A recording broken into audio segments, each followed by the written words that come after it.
We all know about the Bionis and the Mechonis from Xenoblade 1, but did you know that one side quest in Xenoblade X might secretly reference them?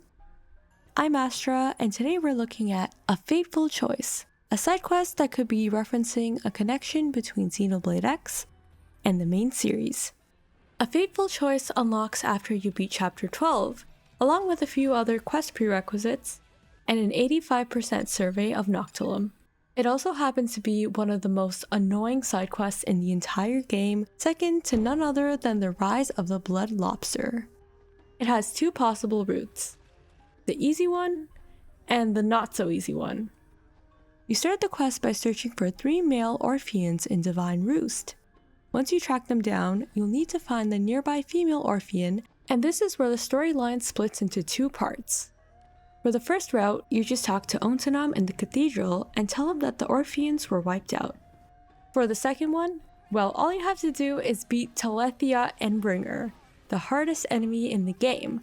And to make matters worse, if you beat it for the first time during this quest, it doesn't even count as recon for the map. Imagine you finally beat it after several attempts and forget about ever accepting this quest, just to realize it doesn't even count to your recon because you have this quest in your log.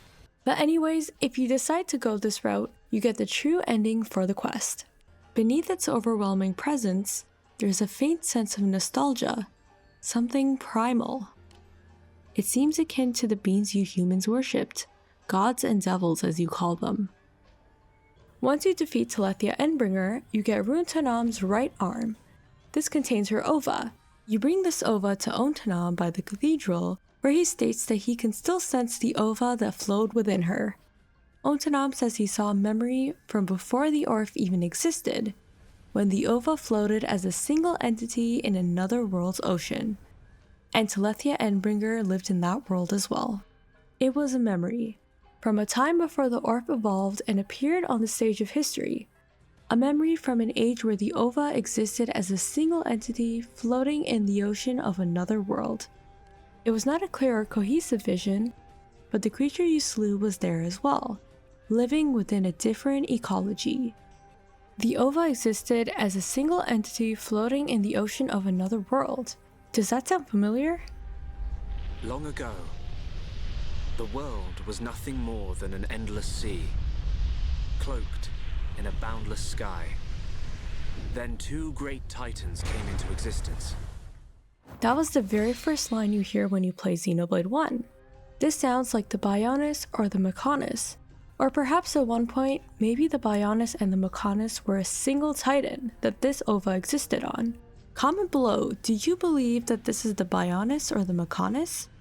The creature you slew was there as well, living within a different ecology. Could this reference the same Telethia that Shulk's party fought, or the one that Shulk and Alphys fought? Or do you think this can be some ancient Telethia in the game? Let me know what you guys think. There's also this collectible called Primitive Colossus Statue, which you can find mainly around the Divine Roost area. Unfortunately, I don't have a better image of it, but if you look really closely, it actually resembles the Bionis and Mechonis locked in battle. Its description is just as interesting. A pair of gigantic stone idols locked in combat. No one's sure who sculpted them or who gave them their name, but their primal beauty often leaves a deep impression of those who stand before them. And here's the really cool part. In Japanese, the item's name actually contains the word used for Bionis. If anyone's fluent in Japanese and notices other details, definitely let me know in the comments. It also feels intentional that Noctilum, especially Divine Roost, plays such a huge role in the Orphean storyline.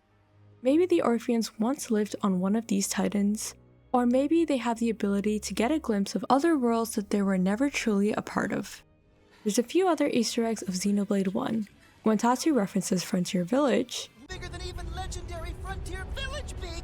Lynn's Monado hair clip, and some of the arts that also carried over.